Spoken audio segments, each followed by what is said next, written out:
그러면 DYPNF요? 아니요, 제가 그건 못 갔어요. 가야 됐는데. DYPNF 말씀하시는 거 맞죠?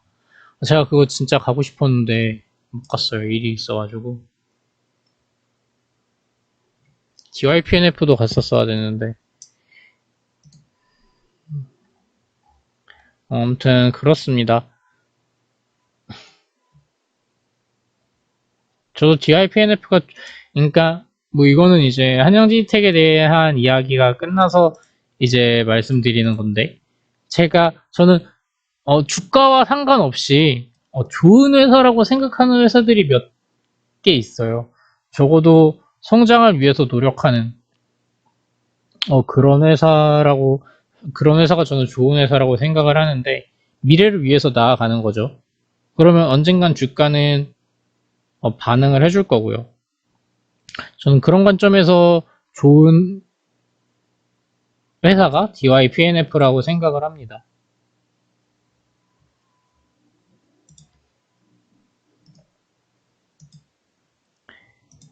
이거에 대해서는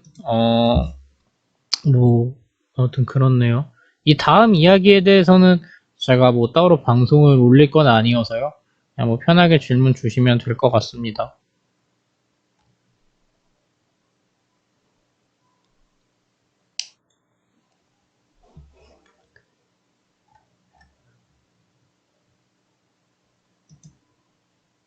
DIPNF도 제가 언제였죠? 2020년 말부터 투자했었던 회사니까요.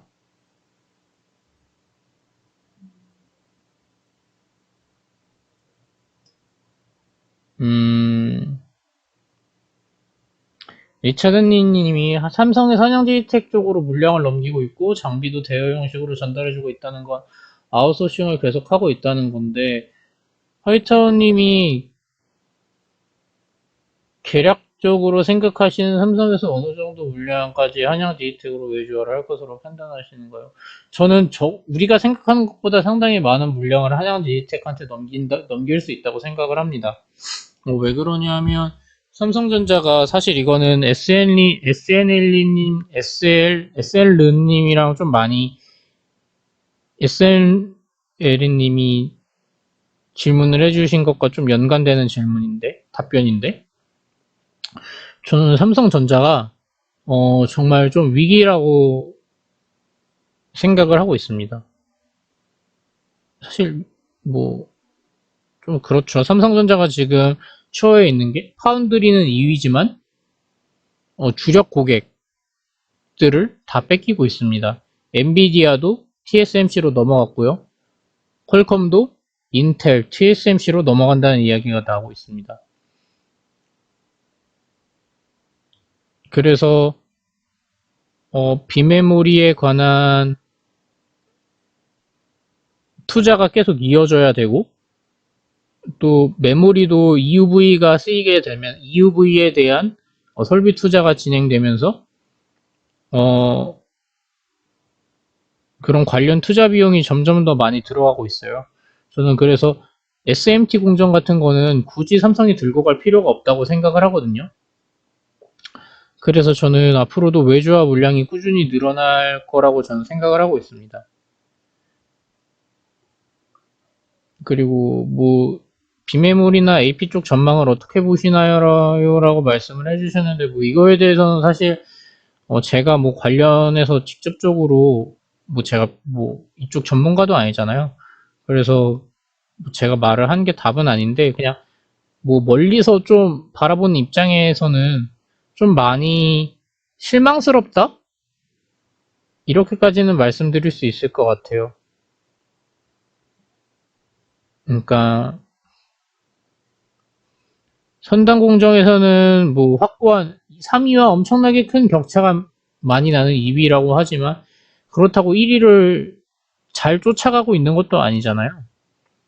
그래서 그것도 그렇고 또 삼성전자가 AP 그러니까 엑시노스죠. 엑시노스를 그렇다고 또 잘 만들고 있는 것도 아니고요.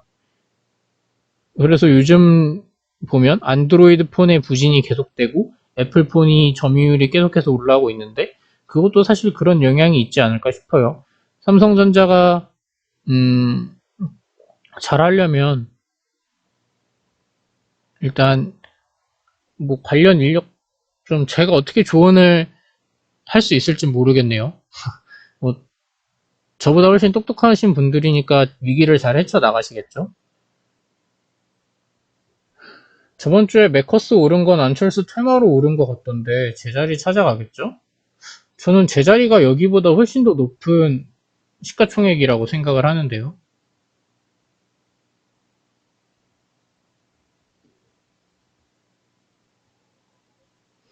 저는 달펭귄님이 메커스에 대해서 어떻게 생각을 하고 계신지 모르겠어요. 저랑 생각이 다르신 것 같은데, 저는 메커스가 지금보다 훨씬 더 고평가를 받을 수 있는 회사라고 생각을 합니다.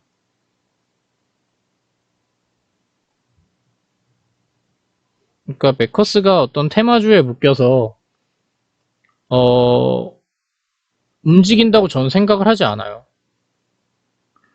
메커스의 평균 트레일링 PER을 보면 10배, 9배에서 움직여 왔습니다. 그런데 작년에 250억을 벌었죠. 메커스가요. 그리고 올해는 저는 적어도 그것보다 많이 벌 거라고 생각을 하고 있습니다. 그러면 9배, 10배 정도 준다고 생각을 하면 적어도 저는 시총이, 뭐제 생각입니다만, 3천억 위아래로 왔다 갔다 해야 된다고 생각을 하고 있거든요. 그래서 저는 지금이 결코 고평가되어 있다라고는 메커스가 저는 결코 고평가되어 있다고 생각을 하지 않아요.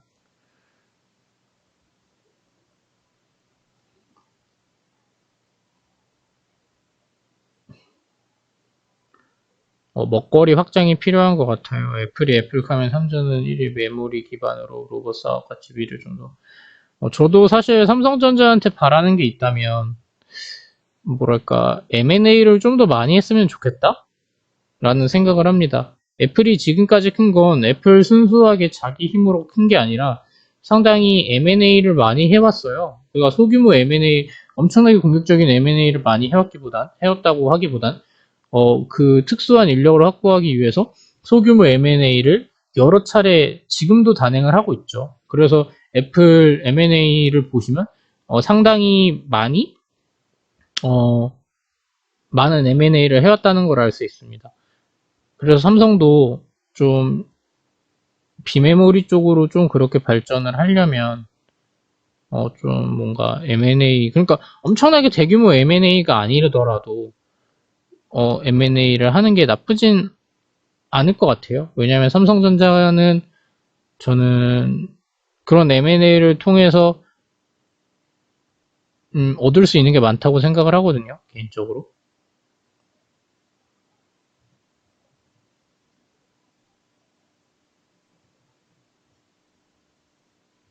저도 메커스에서는 구조적 성장이 나올 거라고 생각을 합니다. 왜냐하면, 사실 이거는 메커스 할 때 다시 한 번 더 말씀드릴 거지만, 왜냐하면 그때도 방송 분량을 채워야 되잖아요. 만약에 10분, 만약에 제가 이런 질문답까지 안 하면 메커스는 또 재탕을 해버리면 사실 10분밖에 안 나와서 여러분들이 다시 와서 이런 질문을 해주셔야지 메커스 영상이 좀 더 길어지는데, 뭐 어쨌든. 그때도 와서 도깨비님이 똑같은 질문을 마치 안 했던 것처럼 한 번만 더 해주시면 감사하겠습니다. 왜 구조적 성장으로 보고 있냐 하면, 어, 이제, 메커스가 주력으로 납품하는 게, 네, 지금도 답변 드릴 거지만, 그때 다시 답변 주세요. 네, 알죠. 달팽이님 마음도 아는데, 만약에, 안철수 테마주로 오른다고 생각하시는 분들도 있을까봐, 좀 그렇게, 좀 제 생각을 좀 단호하게 말씀드렸습니다. 왜냐하면 우리나라 테스트 업체들이, 어, 좀 점유율을 많이 늘려나가고 있거든요. 보통 테스트 쪽에서 1, 2위 하는 업체들 보면 일본 회사, 어드반테스트랑 테러다인 이쪽이 테스트 시장을 좀 많이 꽉 잡고 있습니다. 그런데 최근에 우리나라 테스트 업체들도 많이 힘을 내고 있거든요. 그런데 그런 테스트 업체들이 구조적으로 점유율을 늘려나갈 수밖에 없다고 저는 생각을 하는데, 그 테스터는 이제 FPGA를 통해서 가동이 되게 됩니다. 그러면 이제 그런 거에 따라서 당연히 메커스도 좋아지지 않을까라고 생각을 하고 있어요. 그래서 저는 우리나라 국산화에 따른 구조적 성장이 가능하다고 봅니다. 사실 그러게 되기 위해서는 메커스도 메커스지만 우리나라 테스트 업체들인 YIK, DI, 엑시콘 이런 회사들이 많이 힘내줘야겠죠. 뭐 유니테스트도 마찬가지고 레이언스나 바텍 같은 의료기기에도 들어가니까 그런 회사들이 좀 많이 힘내줘야 될 거예요. 다음 정부에서 삼성을 적극적으로 지원할지 검토하고 있다는데 정부 차원에서 적극적 지원을 받는다면 글쎄요. 뭐 그런다고 삼성전자의 기술력이 올라가진 않지 않을까요? 그거의 문제가 아니라고 생각해요, 저는. 삼성전자는 적어도 지금은. 부동산 정책 관련 건자재 방향을 어떻게 보시나요? 제가 부동산의 부자도 모르는 불인이라 그거에 대해서는 저도 공부하고 있는 입장이어서 말씀드리기가 조심스럽다고밖에 말씀을 드릴 수 없을 것 같아요. 저도 아직 가나다라 마바사에서 가를 쓰려면 기억하고 아를 써야 되잖아요. 그런데 저는 지금 기억 쓰는 걸 배우고 있는 입장이라 그거에 대해서 말씀드리기는 좀 힘들 것 같습니다. 왜냐하면 아무것도 모르니까요.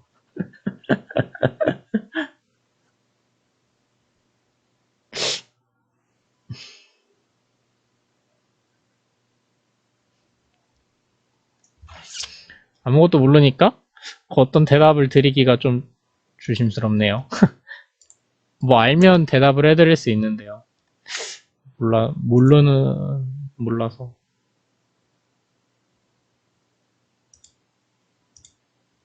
음,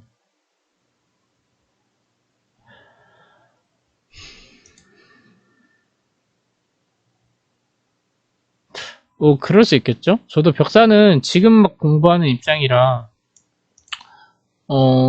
저 공부가 거의 아예 안 돼 있어서, 이제 답변을 드릴 수가 없을 것 같아요.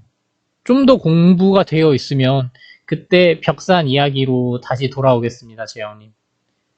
아니면 여러분들이 저를 권자재를 교육시켜주시는 방송을 해봐도 재밌을 것 같긴 하네요.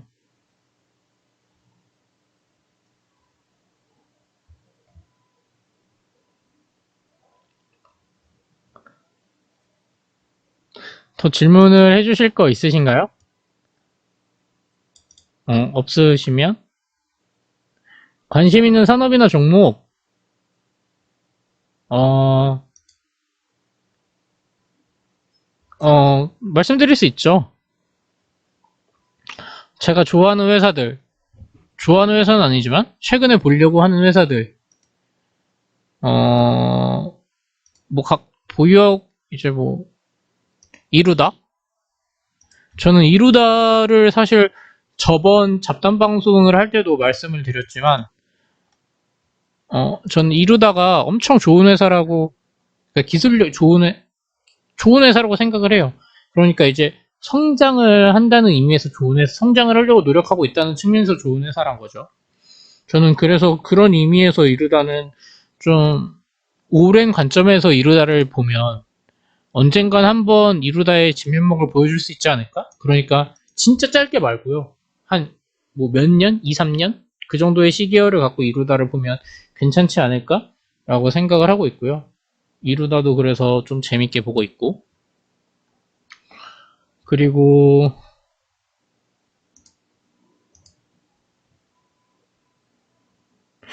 제가 여기에 적었나 모르겠는데 이렌텍? 이렌텍도 좀 재밌게 보고 있습니다. 이거는 이제 제 지인분이 오늘 소개시켜 주신 종목인데요. 사실 이건 제가 예전부터 보고 있긴 했지만 그분한테 좀 그분이 이런 관점으로 보고 있다라고 말씀을 해주셔서 저도 그런 관점에서 새롭게 좀 보려고 많이 노력을 하고 있습니다. 사실 물론 많이 오르긴 한 회사지만 엄청 많이 올랐죠. 코로나 이후로부터 거의 1000배건데 뭐 어쨌든 그땐 그때고 지금은 또 지금이니까요. 그래서 이렌텍도 좋게 보고 있고요. 또 제가 블로그에서 자주 말씀 안 드렸던 사실 이로다도 자주 말씀 뭐 덕산하이메탈 같은 경우도 전 좋은 회사라고 생각하고 그 정도? 건자재에 대해서는 좀 공부를 하고 있는데 아직 정말 하나도 모르겠고 자 ESND 같은 경우도 공부를 하고 있는데 저는 이거에 대한 확신이 잘 안 쓰더라고요. SNI 건설 인수의 이거에 대해서 아직 확신하는 게 확신되는 게 없어서 자 ESND는 아직 확신 막 이거다라는 거는 아직 못 찾았어요. 그리고 다나와? 다나와 같은 경우도 좀 개인적으로 흥미롭게 보고 있는 회사인데, 왜냐하면 얘네가 제품 매출이 엄청 꺾였거든요. 이게 사실 역성장 때문이기도 하지만, 그래픽카드 가격이 그냥 착살나가지고, 이게 그래픽카드가 엄청 많이 올랐어요. 그래서 컴퓨터 당연히 조립 수요가 떨어져서 제품 매출이 작살났는데, 그런데 또 여기 보시면, 2019년보다는 또 성장을 했거든요. 그래픽 카드가 그렇게 많이 올랐지만 어쨌든 성장은 했어요. 2019년에 비해서. 저는 그래서 다나와도 좋지 않을까? 그냥 회복하는 수준 정도로만 가져도 좀 많이 좋아지지 않을까라고 생각을 하고 있습니다.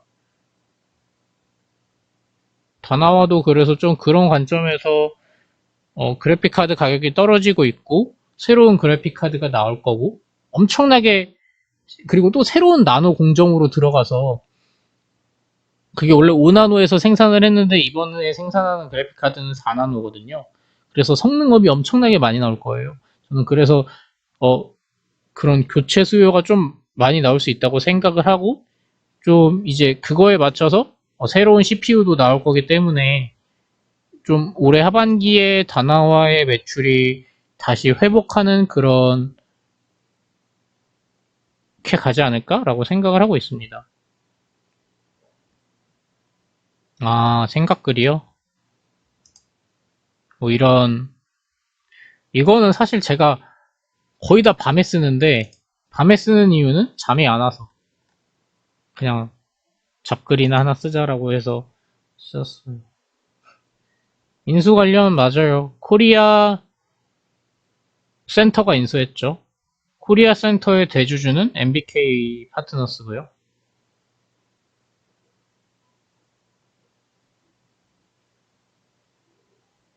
아무튼 제가 요즘 좀 재밌게 보고 있는 회사들은 이런 회사들이 있습니다. 이지바이오도 사실 이게 뭐랄까 제가 차트를 보는 사람은 아니지만 네, 딱 그 달펭귄님 관점이에요. 이지바이오도 제가 좋아하는 회사인데, 물론 좀, 왜 이렇게 되는지 이해가 안 돼요, 저는 개인적으로. 뭐 사료주, 현대사료에 묶여서 이렇게 가는 것 같긴 한데, 저는 그런 쪽이랑 전혀 연관이 없다고 생각을 하거든요. 근데 이지바이오 같은 경우는 제가 오늘, 블로그에 정말 대충 올렸다시피, 정말 대충 쓴 글인데, 이 관점으로 좀 봐주시면 될 것 같아요. 기대했던 자회사 편입을 완료했고, 2022년부터 본격적인 실력을 보여줄 때가 왔다라고 본격적으로 칼을 뽑을 때가 왔다라고 생각을 하거든요. 이지바이오가 칼에 그러니까 칼을 갈고 있었다면 이제 본격적으로 그 칸 갈을 뽑아서 휘두를 때가 왔다고 생각을 해요. 이지바이오 같은 경우는 그래서 이지바이오도 기다려주면 우리가 그러니까 이제 항상 저는 투자에 있어서 기다림이 언제나 항상 동반되어야 된다고 생각을 하는데, 이지바이오도 뭔가 기다려주면 좋은 회사가 되지 않을까? 사실 좋은 회사가 되기 위해서 이런 걸 한 거잖아요. 이런 계열사도 만들고 이런 계열사를 이지바이오가 다 편입을 하고요. 그래서 좀 이지바이오 같은 경우도 장기 시계열로 보면 괜찮은 회사가 되어주지 않을까라고 생각을 하고 있어요. 음, 자신만의 체크리스트요? 저만의 체크리스트는 없는데, 오늘, 최근에 새로운 관점으로 회사를 보려고 하고 있긴 해요. 그러니까, 음, 음, 약간 이건 먼저 말씀드려야 될 것 같은데요. 저는, 제가 요즘 미생이라는 만화책을 당근에서 사서 다시 보고 있거든요. 그런데, 그걸 보니까 우리는 사업보고서에 나와 있는 숫자, 그리고 리포트를 보고 그 회사를 파악하려고 하고 있지만, 사실 그거는 드러나 있는 것에 불과하잖아요. 실제로 그걸 행하는 건 그 회사 직원들, 그리고 그 회사 사람들인데. 그래서 최근에는 좀, 뭐랄까, 그런 것들을 좀 파악을 해서 보려고 하고 있고요. 뭐 저만 체크하는 건 아니고 다른 분들도 다 체크할 것 같은데, 일단 저는 BM이 어떤 건지 가장 중요하다고 생각을 해요. 그래서 이 BM이 이 비즈니스 모델, 이 회사의 비즈니스 모델이 어떻게 이루어져 있는지를 가장 먼저 이해하려고 하는 편이에요. 그리고 이 BM이 구조적인 성장이 나와줄 수 있을 것인지에 대해서 가장 먼저 연관지어서 생각을 하는 편이고요. 그래서 제가 건자재에 대한 접근을 좀 어려워하는 걸 수도 있어요. 저는 그래서 그렇게 먼저 체크를 하고, 그래서, 그걸 체크를 하면 이제 전방 산업이나, 돌아가는 산업 시장을 좀 인덱스 리포트나 기사 같은 걸로 많이 파악을 하려고 하는 편이고요. 또 그 다음에는 이제 실적표 같은 거를 자기가, 뭐 컨트킹이나 그런 데서 자료를 긁어와서 엑셀로 만들면서 좀 이 회사가 이렇게 성장을 해왔구나, 라는 거를 그렇게 파악을 해나가는 편입니다. 그리고 이제 IR 담당자 통화도 꼭 하는 편이고요.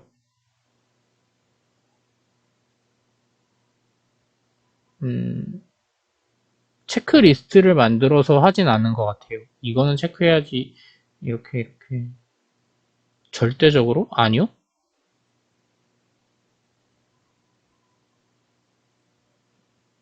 회사에서 공개하는 정보는 절대적으로 신뢰하냐라고 말씀을 해주시는데, 저는 절대적으로 신뢰하진 않아요.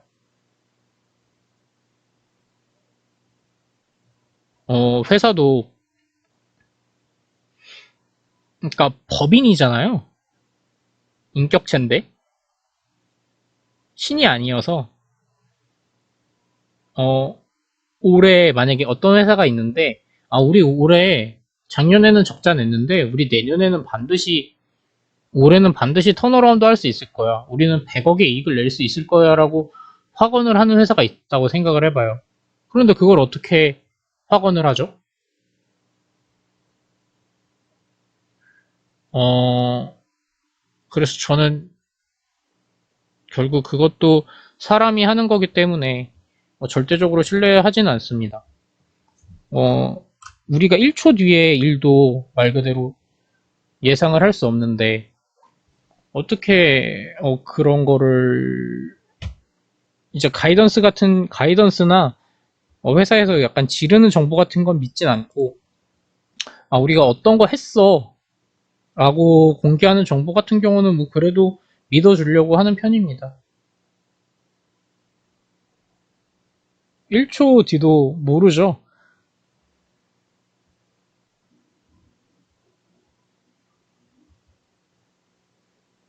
이분입니다.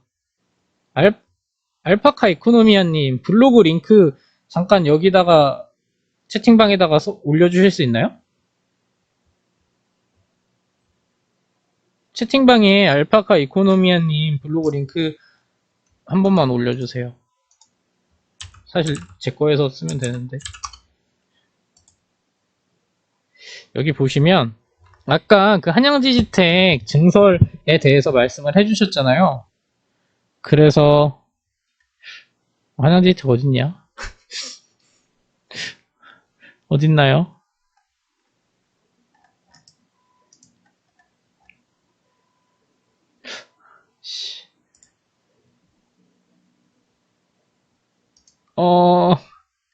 이거다. 이거 아닌 건가? 그 증설글 올려주신 거 있잖아요. 사진에서. 이건가? 여기 있다. 그러니까 이거 공장 사진 아까 보여달라 하시는 분 있어가지고, 이건데, 이제 이게 완공된 공장이고, 이게 지어지고 있는 공장이죠. 그러니까 땅을 새롭게 50% 사서, 증설되는 공장이다라고 생각을 해주시면 될 것 같아요. 그래서 뭐, 관련 증설 같은 거는 이거 알파카님이 잘 업데이트 해주시고, 앞으로도 잘 업데이트 해주실 것 같으니까요. 잘 해주실 거죠? 잘 해주실 것 같으니까 알파카님 블로그를 찾아주시면 될 것 같습니다. 제가 하기 귀찮아서 그런 게 아니에요. 짬 때리는 게 아니란 거를 알아두셨으면 좋겠습니다.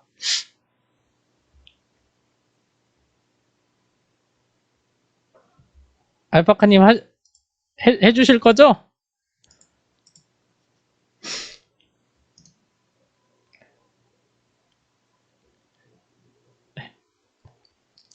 대답이 없으시네.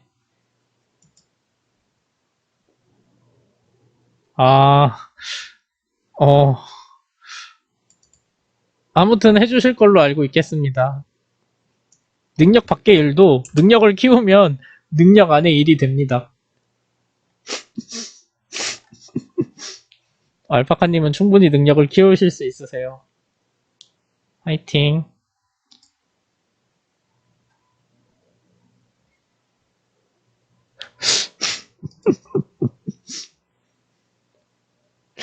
그래서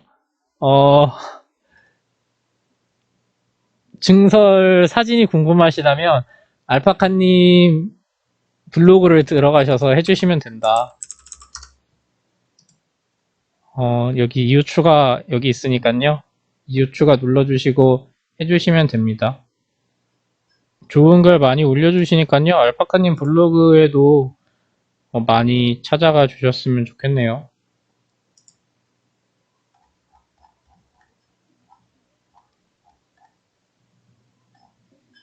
광고 눌러드릴까요?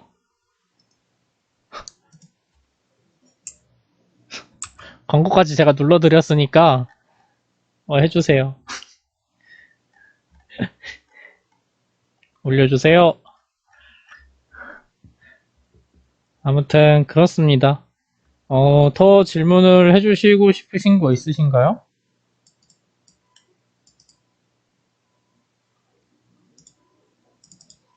그러면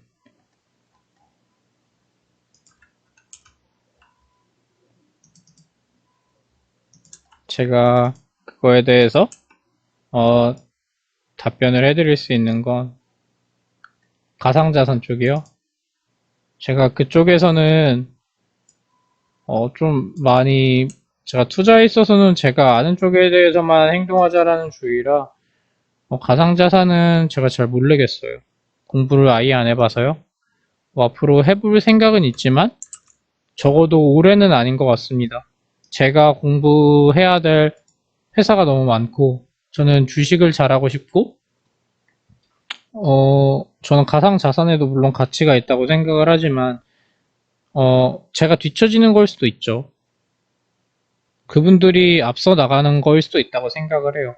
그런데 저는 주식 시장에도 충분히 주식 시장에서도 제가 충분히 만족할 만한 부자가 될 수 있는 기회가 있다고 생각을 하는 편이거든요. 그래서 저는 올해 목표는 주식을 좀 더 잘하고 싶어서 가상자산 쪽은 적어도 올해는 좀 힘들 것 같아요. 공부를 하는 건요. 뭐 근데 아직 제가 아까 1초 뒤에 일도 모른다고 생각을 했잖아요. 모른다고 말씀을 드렸잖아요. 뭐 이제 알라딘 들어가서 바로 가상자산 책 살 수도 있죠. 네, 당연하죠. 그 서버용 DRAM 수명이 그렇게 길지 않아요. 왜 DDR4에서 DDR5로 넘어가냐면 그 서버 업체들의 서버는 어느 때는 가동되고 어느 때는 가동 안 될 수가 없잖아요. 그러니까 계속해서 가동돼야 되는데 데이터 센터의 경우엔 그런데 그러기 위해서는 가장 중요한 게 전성비거든요. 네, 한 그 정도쯤 되죠. 3년 정도. 그러니까 전성비예요. 전력 대비 성능. 근데 DDR5가 DDR4에 비해서 그런 부분이 압도적으로 좋습니다.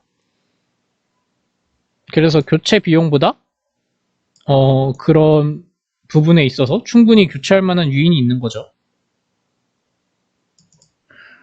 또 그리고 이것도 한번 말씀드리고 싶은데 DDR4, DDR5의 차이인데요. 이거에 대해서 잘 모르시는 분들이 계실 수도 있을 것 같아서 이제 DDR4에 DDR5 이거 사진으로 정리해 놓은 겁니다. 이제 DDR4와 DDR5의 차이는 아무래도 이런 프리퀀시에서 차이도 있고 이런 거에서도 차이가 있는데 DDR4 같은 경우는 2기가, 4기가, 8기가, 16기가로 나가거든요. 근데 DDR5에서는 용량이 더 늘어나서 8기가 처리할 수 있는 게 더 많이 늘어나서 8기가, 16기가, 24기가, 32기가, 64기가로 나갑니다. 만약에 DDR5로 전환이 됐을 때 이런 64기가, 32기가가 팔린다고 했을 때 ASP가 한 개당 대당 가격이 더 올라가는 거잖아요. 그러니까 이게 16기가 하나 파는 거랑 16기가 X2가 32고 16기가 4개가 64개잖아요. 그런데 이렇게 해서 DDR5로 전환했을 때 단가가 더 올라갈 수 있다는 게 이런 요인 때문이겠죠?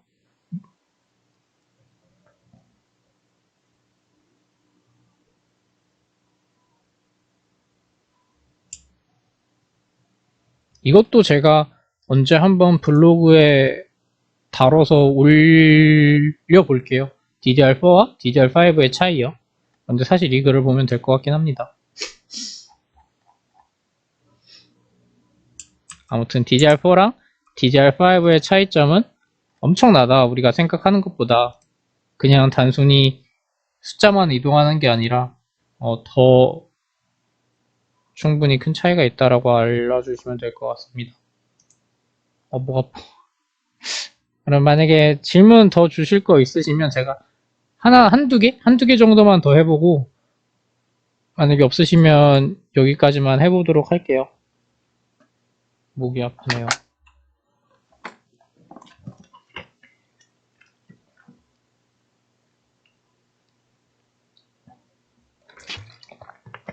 질문 주실 거 없나요?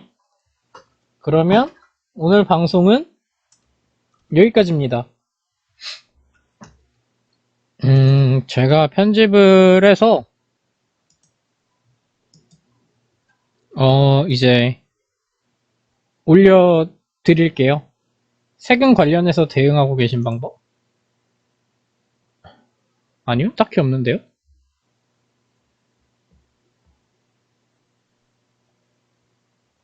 딱히 없어요. 아마 올해부터 걸릴 것 같긴 한데 뭐 그때 가서 뭐 대응을 하면 되겠죠. 저도 여러분들 덕분에 오늘 재밌었습니다. 여러분들도 오늘 하루 많이 고생하셨고 다음에 또 봅시다. 다음이 언젠진 모르겠어요. 근데 다음에 또 봐요. 오늘 방송은 여기까지였습니다. 다들 감사합니다. 바이바이.